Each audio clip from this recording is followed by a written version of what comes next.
Good morning students. चलते हैं class 11th geography, वायुमंडल का संगठन तथा संरचना।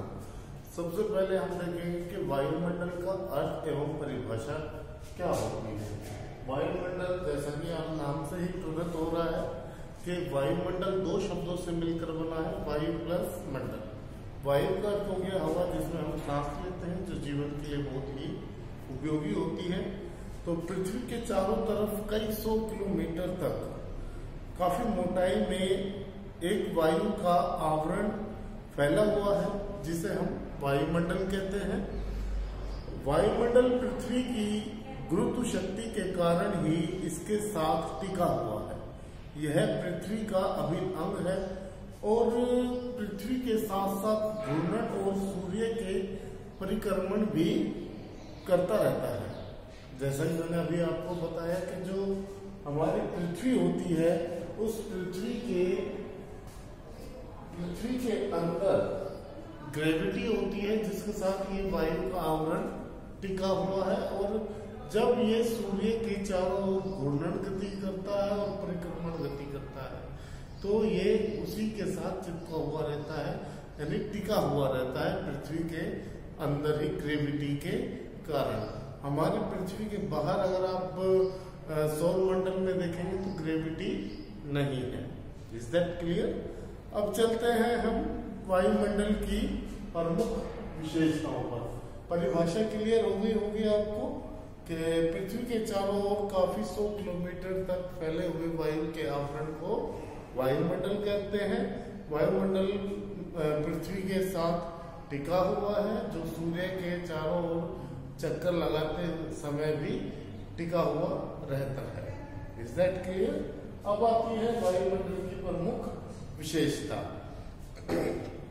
सबसे पहले है वायु के कुल आयतन का 99% पृथ्वी की सतह से 32 किलोमीटर ऊंचाई तक स्थित है। यानी जो वायुमंडल है वो कहाँ तक, इसका आयतन क्या होता है कि जो धरातल होता है, जैसे कोई खाली बर्तन है और उसके अंदर जल की मात्रा अगर हम देखें और उस जल ने कितनी जगह को घेरे हुए है, वो होता है उसका आयतन। इसी तरीके से अगर हम अपनी पृथ्वी को देखें तो पृथ्वी के 99% क्षेत्र को इसने घेर रखा है, यानी इसका ये द्रव्यमान है। Is that clear?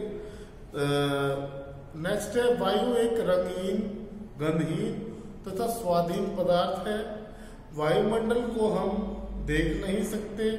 वायुमंडल को हम वर्षा, ओले, तूफान, बादल, तड़ित्व, सूर्य जैसी घटनाओं से हम इसकी उपस्थिति का अनुभव कर सकते हैं। यानी हम देखते हैं जब वर्षा होती है तो वायु के अंदर कुछ जलवाष्प के कण होते हैं, कुछ ठंडे होते हैं, तो उनके माध्यम से अगर मरुस्थलीय क्षेत्र में हम जाएंगे तो वहां पर वायु गर्म होगी, तो वायु के अंदर हम इन मौसम के तत्वों को देख सकते हैं, महसूस कर सकते हैं। नेक्स्ट है नवीनतम खोजों के अनुसार वायुमंडल 32,000 किलोमीटर से भी अधिक ऊंचाई तक फैला हुआ है। यानी अब जो नई खोजें की जा रही है उसके अकॉर्डिंग वायुमंडल 32,000 किलोमीटर तक फैला हुआ है। भूतल के निकट वायु सघन होती है। वायुमंडल को ऊर्जा सूर्य से मिलती है। यह गतिशील, लचीली, संपीडीय तथा प्रसारणीय होती है। कहने का भाव यह है कि जिस हिसाब से हमारी पृथ्वी सूर्य के चारों ओर चक्कर लगाती है, उसी के अकॉर्डिंग वायु में परिवर्तन आते रहते हैं। इसके बाद विशेषताएं आपको क्लियर हो गई होगी। इसके बाद आता है वायुमंडल का संगठन। वायुमंडल का संगठन का अर्थ है कि वायुमंडल किन किन पदार्थों से मिलकर बना हुआ है। वायुमंडल अनेक गैसों का यांत्रिक मिश्रण है। इसका अर्थ यह है कि प्रत्येक गैस अन्य गैसों के साथ समान रूप से मिले हुए रहने पर भी अपनी स्वतंत्र मात्रा को बनाए रखती है। वायुमंडल की निचली परतों में पाई जाने वाली गैसों का वितरण है नाइट्रोजन 78.8%, ये सबसे अधिक पाई जाती है हमारी पृथ्वी पर। Oxygen 20.98%, organ 0.93%, carbon dioxide 0.03%।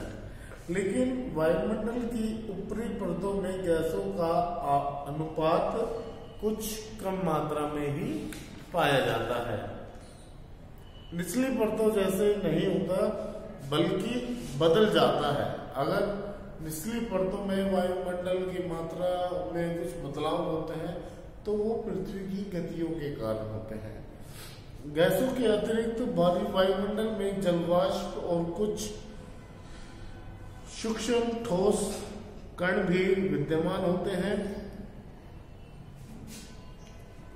जिनमें धूल कण सबसे महत्वपूर्ण होते हैं। गैसें आयतन के अनुसार वायुमंडल में शुद्ध शुष्क वायु में लगभग 78% नाइट्रोजन, 21% ऑक्सीजन पाई जाती है। इसी प्रकार नाइट्रोजन व ऑक्सीजन वायुमंडल की दो प्रमुख गैसें हैं जो समूचे वायुमंडल के आयतन का 98% होती है। यह भाग बहुत बड़े पैमाने पर घेरे हुए हैं। शेष 1% में अन्य अनेक गैसें आती हैं। कुछ महत्वपूर्ण गैसों की उपयोगिता के बारे में हम अध्ययन करेंगे, जैसे ऑक्सीजन, यह जीवनदायिनी गैस भी कहलाती है। यह वायुमंडल में 21% भूभाग पर पाई जाती है। इसके अलावा अगर हम देखें तो जो मनुष्य और जानवर सांस के रूप में ऑक्सीजन को ही ग्रहण करते हैं। ऑक्सीजन दहन के लिए आवश्यक है, यानी अग्नि जलाने के लिए। इसके बिना आग नहीं जलाई जा सकती। ऑक्सीजन औद्योगिक सभ्यता का आधार है। ऑक्सीजन की उत्पत्ति प्रकाश संश्लेषण की प्रक्रिया से होती है व इसका ह्रास वनों के विनाश से होता है। नाइट्रोजन सेकंड है आपकी नाइट्रोजन, जो वायुमंडल में 78% पाई जाती है। नाइट्रोजन वायु में उपस्थित ऑक्सीजन के प्रभाव को कम करती है। यदि वायुमंडल में नाइट्रोजन न होती तो वस्तुएं आसानी से तेजी से जलती और विध्वंस हो जाती है। यानी कहने का भाव यह है कि अगर नाइट्रोजन नहीं होती तो ऑक्सीजन के प्रभाव से हमारी पृथ्वी पे जो भी वस्तुएं वो घर्षण के कारण जल उठती और उसका विध्वंस हो जाता। इस गैस का कोई रंग, गंध और स्वाद नहीं होता। यह गैस वायुमंडल में 128 किलोमीटर की ऊंचाई पर पाई जाती है। इसके बाद है आपकी कार्बन डाइऑक्साइड गैस। वायुमंडल में कम मात्रा में उपलब्ध होने के कारण इस गैस का बहुत महत्व है। पौधे इसी से जीवित रहते हैं, कार्बन डाइऑक्साइड से। जो जीवित वस्तुएं होती हैं, यानी कहने का भाव यह है मनुष्य या जानवर, ये कार्बन डाइऑक्साइड छोड़ते हैं और ऑक्सीजन को ग्रहण करते हैं। कार्बन डाइऑक्साइड कांच के घर का प्रभाव उत्पन्न करती है। वर्षा जल में घुलकर कार्बन डाइऑक्साइड तंतु अम्ल बनाती है और चूने की चट्टानों पर वर्त शिलाकृतियों की रचना करती है। यह गैस की स्तर से 90 किलोमीटर की ऊंचाई तक ही पाई जाती है। ओजोन या ओशोन, यह गैस ऑक्सीजन का ही एक विशिष्ट रूप है। ओजोन गैस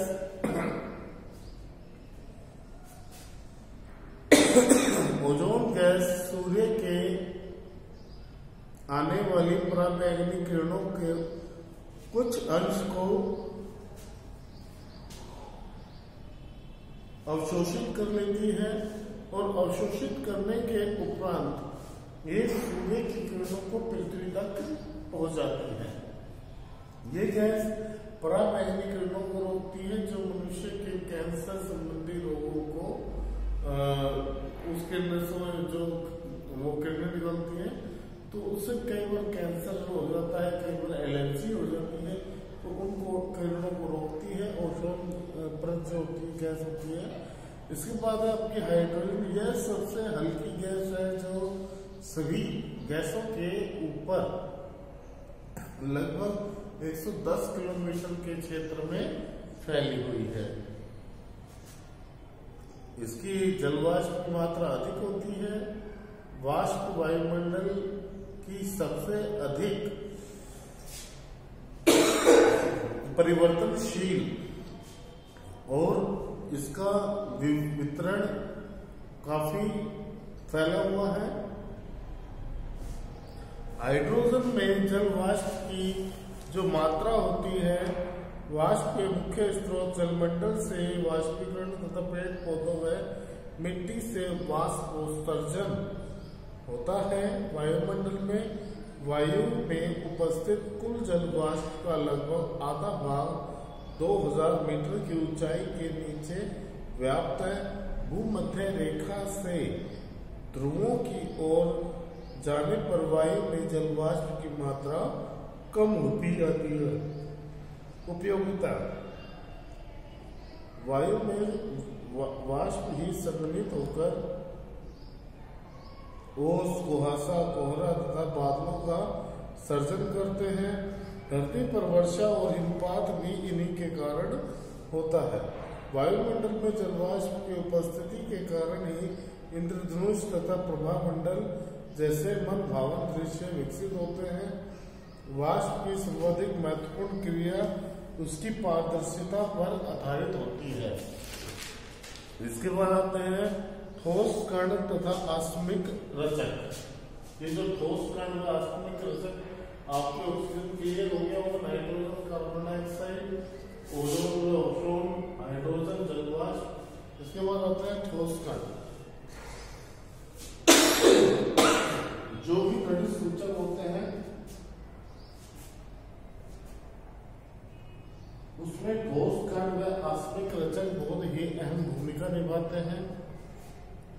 उपयोगिता इनकी होती है कि ये नमक और धुएं के कण जलवाष्प को आकर्षित करने के कारण आर्द्रताग्राही नाभिक बल बन जाते हैं, जिनके चारों तरफ संघनन आरंभ होता है। इसके द्वारा और वर्षा भी इसी ठोस कण के द्वारा होती है। जब जलीय समीर स्थलीय समीर की ओर आकर्षित होते हैं तो स्थलीय समीर गर्म होता है, जबकि जो समुद्र से चलने वाली टोनें होती हैं वो स्थलीय समीर की ओर जाकर उनमें संघनित हो जाती हैं और वर्षा लाने में सहायक होती है। आज के लिए इतना ही। नेक्स्ट वीडियो में हम वायु की संरचना के विषय में अध्ययन करेंगे। Thank you. Have a nice day.